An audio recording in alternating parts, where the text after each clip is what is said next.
Hi friends, welcome to IVS creations. ఈరోజు మనం may the devil take you అనే సినిమాని ఎక్స్ప్లెయిన్ చేసుకోబోతున్నాం. ఈ సినిమాలో ఒక భయంకరమైన సైతాన్ ఒక ఫ్యామిలీ మీద పగ తీర్చుకుంటూ ఉంటుంది. అసలు ఆ ఫ్యామిలీ ఆ సైతాన్ బారి నుండి తప్పించుకోగలుగుతుందా, లేదా ఆ సైతాన్ వాళ్ళని చిత్రహింసలు పెట్టి చంపేస్తుందా అన్నది తెలియాలంటే ఈ వీడియోని చివరి వరకు చూడండి. ఈ సినిమాలో చాలా సస్పెన్స్ థ్రిల్లర్ ఎలిమెంట్స్ ఉన్నాయి. కథ ముందుకెళ్తున్న కొద్దీ ఒక్కో నిజం బయటపడుతూ ఉంటుంది. అలాగే ఈ సినిమాలో వైలెన్స్, రక్తపాతం కొంచెం ఎక్కువగానే ఉంటుంది కాబట్టి మీ ఓన్ రిస్క్ మీద ఈ వీడియో చూడండి. మూవీ స్టార్టింగ్లో మనకు లెస్మాన్ అనే ఒక వ్యక్తిని చూపిస్తారు. అతను చాలా భయపడుతూ ఎవరి కోసమో వెయిట్ చేస్తూ ఉంటాడు. ఇంతలో అతని ఇంటి డోర్ దగ్గరికి ఒక ఆమె వస్తుంది. బహుశా లెస్మాన్ ఆమె కోసమే ఎదురు చూస్తున్నట్లున్నాడు. ఆమె రాగానే నువ్వు అడిగిన ఏర్పాట్లన్నీ చేశాను అని లెస్మాన్ ఆమెతో చెప్తాడు. ఇలా చెప్పి పైకి వెళ్తుంటే ఆమె ఆపి ఈ పని మనం బేస్మెంట్లో చేయాలి అని చెప్తుంది. దాంతో ఇద్దరు బేస్మెంట్లోకి వెళ్తారు. అక్కడ ఆమె కొన్ని మంత్రాలు చదువుతూ ఏదో పూజ స్టార్ట్ చేస్తుంది. అప్పుడు లెస్మానా ఆమెకు ఒక నోట్ల కట్టను, కొన్ని వెంట్రుకలను ఇస్తాడు. ఆమె ఆ వెంట్రుకలను ఒక పేపర్లో చుట్టుకుని మింగేస్తుంది. తర్వాత ఆమె తన సొంత వెంట్రుకలను పీకి లెస్మానాకి తినమని ఇస్తుంది. ఇష్టం లేకపోయినా లెస్మానా ఆ వెంట్రుకలను తినేస్తాడు. అసలు అతను ఇలా ఎందుకు చేస్తున్నాడు అనేది మనకు ముందు ముందు తెలుస్తుంది. ఆ తర్వాత ఆమె లెస్మానా వేలు కోసి ఆ రక్తంతో అక్కడ ఉన్న డబ్బు నోట్లకి రంగు పూస్తుంది. ఇది చూసి లెస్మానా ఒక్కసారిగా ఉలిక్కి పడతాడు. నాకు నీ మీద నమ్మకం లేదు, నువ్వు నన్ను మోసం చేస్తున్నావేమో అని అరుస్తాడు. కానీ వెనక్కి తిరిగి చూసేసరికి ఆమె గాలిలో తేలుతూ కనిపిస్తుంది. అది చూసి లెస్మానా భయపడిపోయి క్షమాపణలు అడుగుతాడు. అంతలో సడన్గా పైనుండి డబ్బుల వర్షం కురుస్తుంది. అంత డబ్బును చూసి లెస్మానా తెగ సంబరపడిపోతాడు. అప్పుడు ఆమె, ఇక నీ పని అయిపోయింది, ఇక నువ్వు వెళ్ళొచ్చు, నీ జీవితం మారబోతుంది, ఇక నీకు డబ్బు లోటే ఉండదు, కానీ నువ్వు చేసిన వాగ్దానం మాత్రం మర్చిపోవద్దని హెచ్చరిస్తుంది. దాంతో లెస్మానా అక్కడి నుండి వెళ్ళిపోతాడు. అసలు ఆమె ఏ వాగ్దానం గురించి మాట్లాడుతుంది? ఈ డబ్బు కోసం లెస్మానా ఇంకేదైనా మూల్యం చెల్లించుకోవాలనేది మనకు తర్వాత తెలుస్తుంది. సీన్ కట్ చేస్తే లెస్మానా రాత్రికి రాత్రే కోటీశ్వరుడైపోతాడు. ఎక్కడ చూసినా అతని గురించే చర్చ జరుగుతూ ఉంటుంది. కొద్ది రోజులకే అతని భార్య కొన్ని కారణాల వల్ల చనిపోతుంది. ఆ తర్వాత లెస్మానా లక్ష్మి అనే ఒక హీరోయిన్ని రెండో పెళ్లి చేసుకుంటాడు. కానీ మెల్లగా లెస్మానా బిజినెస్లన్నీ దెబ్బతినడం మొదలవుతాయి. అతని డబ్బు మొత్తం కరిగిపోతుంది. చూస్తుండగానే అతను మళ్ళీ పేదవాడిలా మారిపోతాడు. అసలు ఇలా ఎందుకు జరుగుతుంది? ఆమె చెప్పిన దాని ప్రకారం అయితే అతనికి డబ్బు లోటు రాకూడదు కదా. దీని వెనక ఒక భయంకరమైన గతం దాగి ఉంది. ఇప్పుడు మనకు లెస్మానా కూతురు ఆల్ఫీ కనిపిస్తుంది. ఈమె లెస్మానా మొదటి భార్య కూతురు.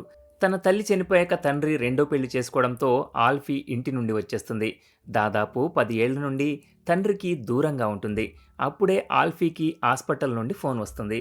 తన తండ్రి లెస్మానా పరిస్థితి చాలా సీరియస్గా ఉందని తెలుస్తుంది. ఇష్టం లేకపోయినా ఆల్ఫీ హాస్పిటల్కి వెళ్తుంది. అయితే ఆమె లిఫ్ట్లో వెళ్తున్నప్పుడు తనతో పాటు ఎవరో ఉన్నట్టు ఏదో నీడలా అనిపిస్తుంది. ఆల్ఫీకి ఆ విషయం అర్థమవుతుంది, కానీ ఆ ఆకారం ఆమెకు కనిపించదు. హాస్పిటల్ గదికి వెళ్లేసరికి అక్కడ ఆమె సవితి తల్లి లక్ష్మి, ఆమె పిల్లలు రూబేన్, మాయా కూడా ఉంటారు. నిజానికి లక్ష్మికి లెస్మానాను పెళ్లి చేసుకోకముందే 2 పిల్లలు ఉన్నారు. కానీ లెస్మానా లక్ష్మికి పుట్టిన కూతురు నారా మాత్రం అక్కడ కనిపించదు. అక్కడ రూబేన్ గర్ల్ ఫ్రెండ్ లిల్లీ కూడా ఉంటుంది. ఇప్పుడు మాయా వచ్చి నాన్న పరిస్థితి అస్సలు బాగాలేదు, డబ్బులు పోయినప్పటి నుండి నాన్న ప్రవర్తన మారిపోయింది, పదే పదే మన పాత ఇంటికి వెళ్ళి తనను తాను గదిలో బంధించుకునేవారు అని చెప్తుంది. ఇక్కడ మాయా చెప్తున్న పాత ఇల్లు మనం మూవీ స్టార్టింగ్లో చూసిన అదే ఇల్లు. ఆల్ఫీ లోపలికి వెళ్ళి తండ్రిని చూస్తుంది. అతని పరిస్థితి చాలా ఘోరంగా ఉంటుంది. అప్పుడు మాయా, నాన్న డబ్బులన్నీ పోయాయి, మనం ఇప్పుడు చాలా కష్టాల్లో ఉన్నాం, కనీసం వైద్యం చేయించడానికి కూడా డబ్బులు లేవు, మనకు మిగిలింది ఆ పాత ఇల్లు మాత్రమే, అది నీ పేరు మీదే ఉంది, దాన్ని అమ్మేసి వచ్చే డబ్బుతో ట్రీట్మెంట్ చేయించుకోవచ్చు కదా అని అడుగుతుంది. దానికి ఆల్ఫీ ఆలోచించి చెప్తాను అని అంటుంది. వాళ్ళు బయటకు వెళ్ళాక ఆల్ఫీ తన తండ్రి దగ్గరికి వెళ్ళి, మిమ్మల్ని ఇలా చూస్తుంటే నాకు చాలా ప్రశాంతంగా ఉంది, అమ్మ చనిపోగానే మీరు రెండో పెళ్లి చేసుకున్నారు, అమ్మని మీరు ఎప్పుడూ ప్రేమించలేదు, ఇప్పుడు మీరు అనుభవిస్తున్నదంతా మీ పాపాలకు ఫలితమే అని ఆక్రోశం వెళ్ళగక్కుతుంది. దీన్ని బట్టి ఆల్ఫీకి తండ్రి మీద ఎంత కోపం ఉందో మనకు అర్థమవుతుంది. అదే సమయంలో ఆల్ఫీ చేతి మీద సడన్గా గోర్లతో రక్కిన ఘాట్లు కనిపిస్తాయి. అంతలోనే రూమ్ లైట్స్ ఆగిపోతాయి. లిఫ్ట్లో జరిగినట్టే మళ్ళీ ఎవరో ఉన్నట్టు ఆల్ఫీకి అనిపిస్తుంది. ఒక భయంకరమైన ఆకారం తన వైపు రావడం ఆమె చూస్తుంది.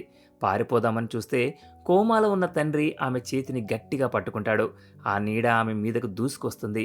మరుక్షణం నీడ మాయమవుతుంది. బ్రతుకు జీవుడా అనుకునే లోపే బెడ్ మీద తండ్రికి బదులుగా ఆ దెయ్యం కనిపిస్తుంది. ఆల్ఫీ భయంతో గట్టిగా అరుస్తుంది. సీన్ కట్ చేస్తే లైట్స్ వచ్చేస్తాయి. అంతా నార్మల్గా ఉంటుంది. కానీ లెస్మానాకు స్పృహ వస్తుంది. రాగానే అతను వింతగా ప్రవర్తిస్తూ వాళ్ళ మీద రక్తం కక్కుతాడు. ఇది చూసి ఆల్ఫీ బాగా భయపడిపోతుంది. అక్కడికి లక్ష్మి వస్తుంది. ఆమెకు భర్త ప్రాణాల కంటే ఆస్తి మీద డబ్బు మీద యావ ఎక్కువ. ఇప్పుడు లెస్మానా దగ్గర చిల్లి గవ్వలేదు. మిగిలింది ఆ పాత ఇల్లు మాత్రమే. అందుకే ఎలాగైనా ఆల్ఫీ చేత ఆ ఇల్లు అమ్మించాలని లక్ష్మి ప్లాన్ చేస్తూ ఉంటుంది. ఆ రాత్రి ఆల్ఫీ తన ఇంట్లో కూర్చుని చనిపోయిన తల్లిని తలుచుకుంటూ ఉంటుంది. తన చిన్నప్పుడు పెరిగిన ఆ పాత ఇల్లు గుర్తొస్తుంది. దాంతో మరుసటి రోజు ఆ ఇంటికి వెళ్ళాలని డిసైడ్ అవుతుంది. ఉదయాన్నే ఆల్ఫీ ఆ పాత ఇంటికి చేరుకుంటుంది. ఆ ఇల్లు అడవి మధ్యలో చూడటానికి చాలా భయంకరంగా ఉంటుంది. ఆల్ఫీ లోపలికి వెళ్ళి పాత జ్ఞాపకాలను గుర్తు చేసుకుంటుంది. అంతలోనే ఆమెకు ఒక చిన్న పాప కనిపిస్తుంది.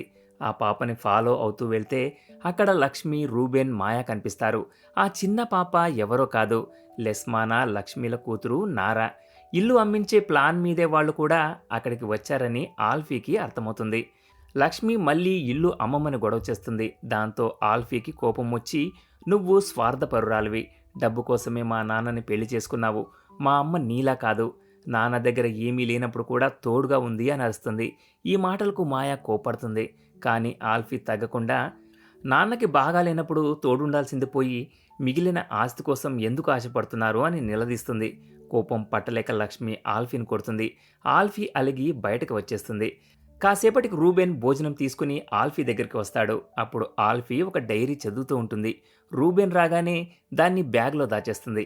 అసలు ఆ డైరీలో ఏముంది అనేది మనకు తర్వాత ట్విస్ట్ ఇస్తుంది. రూబెన్ వాళ్ళ అమ్మ తరపున సారీ చెప్తాడు. రూబెన్ మాత్రం మంచివాడిలాగే కనిపిస్తాడు. వీళ్ళు మాట్లాడుకుంటూ ఉండగా మాయ రూబెన్ని పిలిచి ఒక బేస్మెంట్ చూపిస్తుంది. మనం సినిమా స్టార్టింగ్లో చూసిన బేస్మెంట్ అదే. లోపల నాన్న ఏమైనా దాచిపెట్టాడేమో చూద్దామని మాయ అంటుంది. వాళ్ళు డోర్ ఓపెన్ చేయడానికి ట్రై చేస్తారు. మరోవైపు ఆల్ఫీ ఇల్లంతా తిరుగుతూ నాన్న గదికి వెళ్తుంది. అక్కడ క్షుద్ర పూజలకు సంబంధించిన వస్తువులు కనిపిస్తాయి. ఇక్కడ ఏదో బ్లాక్ మ్యాజిక్ జరిగిందని ఆల్ఫీకి అర్థమవుతుంది. ఈలోపు రూబెన్, మాయా బేస్మెంట్ డోర్ తీసేస్తారు. వాళ్ళు లోపలికి వెళ్తుండగా ఆల్ఫీ వచ్చి ఆపుతుంది. ఇక్కడ ఏదో తేడాగా ఉంది, వెళ్ళొద్దు అని వార్న్ చేస్తుంది. కానీ ఆల్ఫీ కావాలనే ఆపుతోందని లక్ష్మి గొడవకు దిగుతుంది. ఇంతలో చిన్న పాప నారా భయపడుతూ బేస్మెంట్ వైపు చూస్తుంది. అక్కడ బేస్మెంట్ లోపల నుండి ఒక చెయ్యి బయటకు రావడం మనం చూస్తాం. వీళ్ళు తేరుకునేలోపే ఆ చెయ్యి లక్ష్మిని పట్టుకుని లోపలికి లాకెళ్ళిపోతుంది. ఇప్పటిదాకా కథ ఒక లెక్క. ఇప్పుడు మొదలవుతుంది అసలు కథ. లోపల నుండి లక్ష్మి ఆర్తనాదాలు వినిపిస్తాయి. మాయా వెళ్తానంటే రూబెన్ ఆపుతాడు. ఇంతలో లక్ష్మియే బేస్మెంట్ నుండి బయటకు వస్తుంది. కానీ మనిషిలా కాదు, ఒక దెయ్యంలా. బయటకు రాగానే మాయ మీద అటాక్ చేస్తుంది. లక్ష్మి వెంటనే రియాక్ట్ అయ్యి లక్ష్మిని కొట్టి మాయని కాపాడుతుంది. లక్ష్మి చనిపోయిందేమో అనుకుంటారు, కానీ ఆమె మళ్ళీ లేచి నీ అప్పు నీ ఆత్మతో తీర్చాలి అని చెప్పి అక్కడి నుండి మాయమైపోతుంది. బేస్మెంట్లో ఏదో ఉందని అర్థమైన రూబెన్ వెంటనే డోర్ లాక్ చేస్తాడు. లక్ష్మి దాడిలో మాయాకి గాయాలవుతాయి. హాస్పిటల్కి తీసుకెళ్దామని కార్ల దగ్గరికి వెళ్తే లక్ష్మి ముందే వాటిని పాడు చేసి ఉంటుంది. అందరూ ఇక్కడే ఇరుక్కుపోయారు. ఆల్ఫీ ధైర్యం చేసి నేను మాయాని తీసుకుని దగ్గరలో ఉన్న ఊరికి వెళ్తాను అని బయలుదేరుతుంది. దారిలో మాయా తన తప్పు తెలుసుకుని ఆల్ఫీకి సారీ చెప్తుంది. మన తల్లిదండ్రుల వల్ల మనం గొడవ పడద్దు, కలిసి ఉందామంటుంది. ఇద్దరూ ఎమోషనల్ అవుతారు. కానీ అంతలోనే వాళ్లకు లక్ష్మీ దయ్యం కనిపిస్తుంది. ఇద్దరూ దాక్కుంటారు. దొరికితే చంపేస్తుందని వాళ్ళకి తెలుసు. ఆల్ఫీ ఒక సుత్తి తీసుకుని లక్ష్మిని కొట్టడానికి వెళ్తుంది. కానీ అక్కడికి వెళ్ళేసరికి లక్ష్మి ఉండదు. అంతలో మాయాకి ఆల్ఫీ బ్యాగ్లోని డైరీ దొరుకుతుంది. అందులో వాళ్ళందరి ఫోటోల మీద ఎక్స్ మార్కులు పెట్టి ఉంటాయి. అది చూడగానే మాయాకి అనుమానం వస్తుంది. నువ్వే ఇదంతా చేస్తున్నావా, మమ్మల్ని చంపాలనుకుంటున్నావా అని ఆల్ఫీని అపార్థం చేసుకుంటుంది. ఆల్ఫీ ఎంత చెప్పినా వినకుండా మాయా అడవిలోకి పారిపోతుంది. మరోవైపు రూబెన్ తన గర్ల్ ఫ్రెండ్ లిల్లీకి ఫోన్ చేసి హెల్ప్ అడుగుతాడు. లిల్లీ బయలుదేరుతుంది. ఆల్ఫీ తిరిగి ఇంటికి వచ్చి రూబెన్కి ఆ డైరీ చూపిస్తుంది. నాకు మీ మీద కోపం ఉన్నప్పుడు ఆ ఫోటోల మీద అలా గీశాను తప్ప మిమ్మల్ని చంపాలనే ఉద్దేశం నాకు లేదు. మాయ తప్పుగా అర్థం చేసుకుంది అని చెప్తుంది. తెల్లారాక మాయాని వెతకడానికి వెళ్దామనుకుంటారు. అప్పుడే బేస్మెంట్ నుండి ఆ నీడ బయటకు వచ్చి నిద్రపోతున్న నార దగ్గరికి వెళ్తుంది. అమ్మ గొంతుతో నారాని పిలుస్తుంది. కానీ అది తన అమ్మ కాదని నార పసిగడుతుంది. ఆ నీడ నారా మీద అటాక్ చేస్తుంది. ఆల్ఫీ, రూబెన్ వచ్చి నారాని కాపాడతారు. కానీ ఆల్ఫీ స్పృహ కోల్పోతుంది. ఇక అడవిలో పారిపోతున్న మాయాకి వాళ్ళ అమ్మ లక్ష్మి కనిపిస్తుంది. కనిపించిందే తడవుగా మాయ మీద దాడి చేస్తుంది. తన ప్రాణాలు కాపాడుకోవడానికి మాయ స్వయంగా తన తల్లినే చంపేస్తుంది. తన చేతులతో తల్లినే చంపానని మాయ కుమిలిపోతుంది. ఉదయం అవుతుంది. రూబెన్ గర్ల్ ఫ్రెండ్ లిల్లీ అక్కడికి వస్తుంది. కానీ దారిలో మాయ కనిపిస్తుంది. కానీ ఇప్పుడు మాయాలో ఆ సైతాన్ ప్రవేశించి ఉంటుంది. లిల్లీని చూడగానే మాయ ఆమెను దారుణంగా చంపేస్తుంది. తర్వాత మాయ ఇంటికి వస్తుంది. బేస్మెంట్ నుండి సైతాన్ మాయాని పిలుస్తుంది. మాయ లోపలికి వెళ్తుంది. అక్కడ కొన్ని బొమ్మలు ఉంటాయి. నాకు ఆల్ఫా, నారా కావాలి అని, నాకు ఇస్తే నిన్ను వదిలేస్తా అని సైతాన్ ఆఫర్ చేస్తుంది. మాయ దానికి ఒప్పుకొని పూర్తిగా సైతాన్కి లొంగిపోతుంది. ఆల్ఫీకి మెలకువ వస్తుంది. కింద పియానో సౌండ్ వినిపిస్తూనే ఉంటుంది. అక్కడ మాయ పియానో వాయిస్తూ ఉంటుంది. సడన్గా దయ్యంలా మారి ఆల్ఫీని భయపెడుతుంది. రూబెన్ వాళ్ళు రాగానే మళ్ళీ నార్మల్ అయిపోతుంది. ఆల్ఫీకి డౌట్ వస్తుంది. ఆ సైతాన్కి కావాల్సింది నువ్వు కాదు, లెస్మానా రక్తం పంచుకు పుట్టిన నేను, నారా మాత్రమే అని ఆల్ఫీ గ్రహిస్తుంది. మాయ వికృతంగా నవ్వి నిజమే అని చెప్పి పారిపోతుంది. మాయాని వెతుకుతూ రూబెన్ ఒక గదిలోకి వెళ్తాడు. అక్కడ మాయ ఆల్ఫీని, నారాని బలి చేద్దామని రూబెన్ను కూడా ఫోర్స్ చేస్తుంది. రూబెన్ ఒప్పుకోకపోవడంతో అతని బొమ్మని విరిచేస్తుంది. దాంతో రూబెన్ కాళ్ళు చేతులు విరిగిపోయి దారుణంగా చనిపోతాడు. ఆల్ఫీకి ఇప్పుడు గతం తెలుస్తుంది. తన తండ్రి లెస్మానా డబ్బు కోసం ఆల్ఫీని బలిస్తానని ఆ మంత్రగత్తెతో ఒప్పందం చేసుకుంటాడు. కానీ సమయం వచ్చేసరికి కూతురు మీద ప్రేమతో కూతురు వెంట్రుకలకు బదులు భార్య వెంట్రుకలిస్తాడు. అందుకే ఆల్ఫీ వాళ్ళ అమ్మ చనిపోతుంది. ఈ మోసం తెలుసుకున్న ఆ మంత్రగత్తె లెస్మానా మీద పగబడుతుంది. లెస్మానా ఆమెను చంపేసి బేస్మెంట్లో పాతిపెడతాడు. చనిపోతూ ఆమె నీ వంశాన్ని నాశనం చేస్తా అని శపిస్తుంది. ఆ మంత్రగత్తె ఆత్మనే ఇప్పుడు ఈ సైతాన్. ఇప్పుడు మాయ ఆల్ఫీని చంపడానికి వస్తుంది. ఆల్ఫీ బొమ్మను హింసిస్తుంటే ఆల్ఫీకి నొప్పి కలుగుతుంది. అప్పుడే ఆల్ఫీ మాయ మెడలో ఉన్న తన బొమ్మను గమనిస్తుంది. కష్టపడి ఆ బొమ్మను లాక్కుని మంటల్లో వేస్తుంది. దాంతో మాయ చనిపోతుంది. కానీ ఆ సైతాన్ ఇంకా బ్రతికే ఉంటుంది. ఆ సైతాన్ అంతం కావాలంటే బేస్మెంట్లో పాతిపెట్టిన ఆ మంత్రగత శవంలోని వెంట్రుకలను కాల్చేయాలి. ఆల్ఫీ బేస్మెంట్లోకి వెళ్ళి గొయ్యి తవ్వి ఆ శవం కడుపులో ఉన్న వెంట్రుకల కట్టను బయటకు తీసి నిప్పు పెడుతుంది. సైతాన్ మంటల్లో కాలిపోతూ ఆల్ఫీని కూడా లాక్కెళ్లాలని చూస్తుంది. కానీ కరెక్ట్ టైంకి చిన్న పాప నారా వచ్చి ఆల్ఫీని కాపాడుతుంది. చివరికి ఆల్ఫీ, నారా ఆ ఇంటి నుండి ప్రాణాలతో బయటపడతారు. కానీ కథ ఇంకా అయిపోలేదు ఫ్రెండ్స్. ఈ సినిమాకి పార్ట్ 2 కూడా ఉంది. అందులో ఇంతకంటే భయంకరమైన ట్విస్టులు ఉన్నాయి. మీకు పార్ట్ 2 ఎక్స్ప్లెయిన్ కూడా కావాలంటే కామెంట్ సెక్షన్లో చెప్పండి. వీడియో నచ్చినట్లయితే లైక్ చేసి సపోర్ట్ చేయండి. అలాగే మన ఐవీఎస్ క్రియేషన్ ఛానల్ని సబ్స్క్రైబ్ చేసుకోండి. Thanks for watching.